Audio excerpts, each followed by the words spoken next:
Hello ladies and gentlemen, and welcome back to another exciting episode of Minecraft Quest for Flight. And as you can see in my inventory, I have potatoes and carrots. Yes! Give them to me! All of them! They are delicious. Carrots and potatoes. I'm gonna just, these are beetroot. Where are my potatoes? I got the potatoes from the other side. Sorry about that. Just a second. Finish collecting all these carrots. Let's go get those potatoes, because we are going to be growing these guys, because they are such a good source of food, the potatoes at least, and the carrots are very useful for brewing into some potions, which we need, because we are going to go exploring today. So this is a bit of an exploration episode, which is awesome. I always love to explore, especially when I have a super speedy horse like this one. Look how fast it can run. Ha! There we go as it goes along. Okay, let's get some bread on my hot bar here, because I'm getting a bit hungry. Not that it matters when I'm on a horseback, but anyway. Just for later. Oh, I love how the bunnies are camouflaged into their particular zones. Like the desert bunnies are like a browny sandy color and so forth. It is so awesome. It's like they don't stick out like a sore thumb, which bunnies are not supposed to. So, yeah guys, I went exploring out a bit from home on my super fast horse, and I managed to find another village, which of course has led us to potatoes and carrots, which is awesome. Because now I can finally make a potion I've been wanting to make for a little while now, which is the night vision potion. Yes, kids, eat your carrots because they give you good night vision. Or so the old wives' tale goes. Whether or not it's true is up for debate. And I'm going to need to swim my horse across here quickly. I tried to put it in a boat earlier on making this crossing. Unfortunately, horses do not go in boats, which I was very sad because I thought that they would.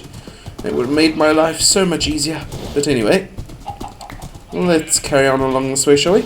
On the way back to our elevated home in the hills. Home is over there, but I don't want to cross the water. I think it would be quicker to just go around this way. So let's do another bit of a jump across the water like this. I'll have to cross the water, unfortunately. So, Mr. Horsey, on you go. Alright, there we go. Feel like an old-time pioneer exploring the new lands, pushing my horse across the river. Here we go. Almost there. Almost there. And are your feet on solid ground, Mr. Horsey? They are indeed. Alrighty, let's carry on then. Fortunately, I seem to have a very good sense of direction, I say as I hope I'm not getting lost, on which way to go to get back home from my explorations, because I tend to range pretty far out, and yet I'm always able to find my way back, which is very, very useful. It may take me a while sometimes, I might overshoot and then have to turn back or something, but generally I'm able to find my way back. Yep, there's my house over there. You can see the pillar in the distance. So we're almost back, so hopefully I have some spare gold on hold. So, what have I done in between episodes, guys? Well, I lost my old horse, unfortunately. He took a trip to the Nether, which he never returned from. I didn't push him in, he just went into the portal. I have no idea why. I don't know what was so alluring about that portal, that he decided, oh, I want to go and explore the Nether as a brave horse. Then, when I went to go after him to see where he had gotten to, I went into Nether and I heard his cries, and unfortunately, he had fallen into a pit of lava which I was not able to get him out of in time. Goodbye, horse Mr. One. You shall be missed.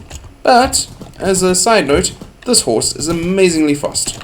So, at least I have got a super fast horse now, which has allowed me to do some exploring around the area and find what I needed to find. And ride on top of treetops, why not? You're just that cool a horse. Can't go around that way, so we can come around this way. Let's see, how good a jumper are you, Mr. Horse? Pretty decent, but you still can't quite make it up here, so let's just break this block for you at an excruciatingly slow pace. Come on. Maybe a too wide over here. Thank you. There we go. Now you can make it across. Nice. Okay, and we're almost back home, so let's make sure you're all the way up the top here, and park you in the flowers. Okay, jolly good. If I ever find some slimes, I can make a lead and secure you, and hopefully you don't make the same mistake as my other horse. Yes, so as I was saying, updating on what happened while I was off screen, let's head off into the Nether. And don't worry, oh wait, just behind here, busy growing my Nether wart for my potions. But if we come through the Nether over here, you will see I've encased it in solid granite. Yes, our Nether portal is now pretty secure. How awesome is that? We also have a little pathway over here that leads us all the way back to the Nether Fortress. Now, in the Nether Fortress itself, I have discovered a blaze spawner. So I have made a little blaze farm down there so that we can get tons and tons of blaze rods, because we need the blaze powder now to power the the brewing station. So if we come across here, come across the bridge, it is a little bit of a journey, so I may end up putting rails along here and making a proper tunnel of it, so that we can go much quicker along here. Especially if I could find some packed ice or something, that would be awesome. Let's eat some bread. I'm just realizing I shouldn't have come in here without giving one or two of these potatoes or carrots into storage so that they're safe. But anyway, let's carry on going for now. Now, I did fall into lava while I was busy building this long tunnel over here. And, not tunnel, but long pathway or whatever you want to call it. And I survived. It was actually pretty cool, because I was able to get out in time. So if I were to make any suggestions to anyone, if you are going into the Nether, make sure that you have a fire resistant potion with you. Not fire resistant potion. Fire resistant armor. Like, which one is it? Yeah, these diamond boots with fire protection 3. They are amazingly useful in protecting you from burning to death. Anyway, as I was talking about that, let's carry on here, talking about burning. We have blazes over here. If I carry on down this long corridor, let's just run a bit faster. There's a skeleton stuck in the floor, yeah? Just where we need to go. How rude. Rude, sir. This is my blaze farm. Go away. Thank you. Give me your bones and arrows. Thank you. So, down here, you can hear blazes shooting already, and you're wondering, what is this structure? What is it for? Well, from Mr. Etho's lab, I managed to find a tutorial on how to make a blaze spawner. And unfortunately, for some reason, a blaze has spawned outside of the spawning room. It didn't happen just now, and I was here for about an hour busy farming blaze rods, so it's odd. But anyway, as you can see, blazes spawn all around here. They get pushed off the sides, and they get pushed down into the regions that they need to be in, which is down at the bottom here. And then from down the bottom there, he's got a crusher, a redstone crusher, but I'm no redstone genius, so I couldn't wire that up because the tutorial is a bit old and redstone doesn't work quite the same as it used to back then. But I did manage to make it so that if we come down here, we can use 1.9's new swiping feature to swipe a whole bunch of them at once like this. And it's actually a pretty efficient way of getting blaze rods. It takes a few strikes, and there we go. Good way to get experience, good way to get blaze rods. Very useful indeed, and you're pretty much safe here. You don't really have to worry. So yeah. Except for that one or two fireballs that get you, but that's fine. No need to worry. But if you were to build a blaze farm, I'll put a link down in the description there. I'd rather suggest that you follow his instructions, because his instructions are 100% foolproof and safe, whereas mine do tend to get you a bit burnt every now and then. See, just from that little time we really got 9 blaze rods. Now you can imagine if we let that stand for a while, how many more we'd have from that. It would just be an incredible amount compared to what we could get just from ducking around corners trying to find blazes.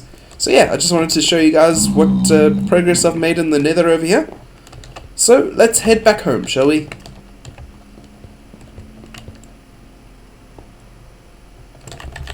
And it looks like we have some things blocking our entryway here into our little domicile. So let's try and take these guys on. and dodge the fireballs from the ghasts at the same time. Whoop. They jump really high. Okay, first one down. Now hopefully these guys have a small chance of dropping magma cream. Yeah, there we go. Which would be quite useful for potions and such. Ouch. Which is why I encased the fact that this ghast is firing fireballs is one of the many reasons why I encased my portal in granite. So let us head into the granite encased portal. Block it off again. And now we are completely safe from the fireballs that were plaguing us. And let us head in. Okay, we got one magma cream. Not too much, but oh well. It's a start. Also, if our horse ever decides to make a trip to the Nether like the previous one did, we will be safe. It will be safe inside that granite room. Excuse me. As you can see, I've made some modifications to our little home over here. But no time for that now, as it is night time and things are shooting at us. Let us head up into our home and take a little snoozy in our bed. There we go. Morning, and off we go. Alrighty. So, as I was saying, I got my brewing stand ready here. Got a whole bunch of blaze powder in it ready. Made awkward potion. In order to make awkward potion, all you do is you take a water bottle, nether wart. You fill your bottle with water from your handy dandy water source. Place your water bottles in there. Place your blaze powder in there. You place your nether wart in here, and you'll see it slowly brew through, and then you'll have your awkward potion. Your awkward potion is the first step in making most of your potions. The reason why you want an awkward potion is so that you can make the better ones. Now let's get some gold here. And let's make a golden carrot so that we can make some potions to allow us to see in the dark and underwater, which is very useful indeed. So we got a golden carrot over here. Take this golden carrot up to our brewing stand, place it in. Now for those of you that have done brewing before, this was very boring, but I bet a whole lot of you haven't, because I know for the longest time I was hesitant to get into brewing because it seemed so boring, but it's actually a lot of fun making the different potions and seeing all the different effects you can get. Now after this step, there's two different things you can do. You can either put gunpowder with it to make a throwing potion if you want, and as you can see we have 3 potions of night vision here. Or you can take a piece of redstone, hang on a second, which I have in the chest behind here, which creates extended effect potions. So if we put it in here and we watch it go, brew through, it takes a little bit long, but that's fine, we can have a look around for a while. See our farm down there. Talking about our farm, we need to get these potatoes and carrots planted. So I think that's what our next little step is going to be. And there we go. We have 3 extended potion of night vision. Lasts for 8 minutes. Pretty awesome. And you got water breathing potions. To get your water breathing potions, all you need to do is do pretty much the same thing, but with pufferfish instead of the golden carrot. And then you'll have your water breathing potions. And water breathing potions come in very handy when you are trying to go into the place where we are about to go. Trying to sound all like portentous. And that chest sounded very creepy as it closed. Let's get some iron here quickly. And 2 sticks, just what we need. Create a farming utensil here. There we go.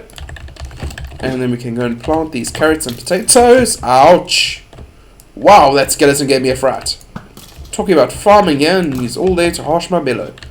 Anyway, down we go. Got a bit of experience from him at least. So let's go and plant these crops while we can.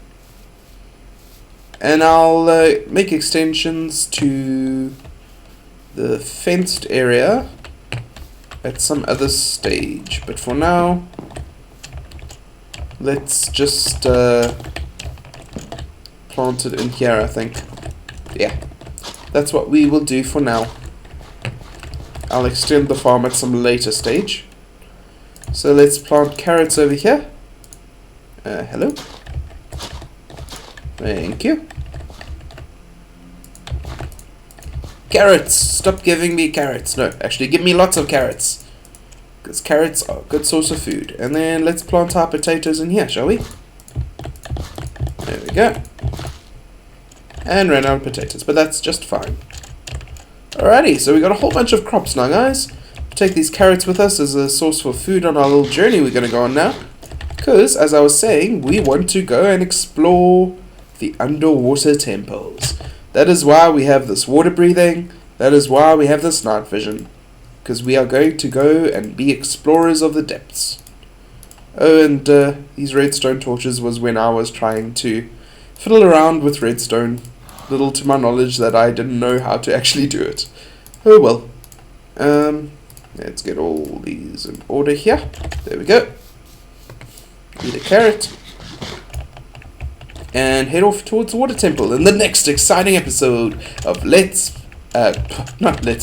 of Quest for Flight. Thank you all very much for joining me. As always, my name is Athais. Good night. And a carrot to you. God bless.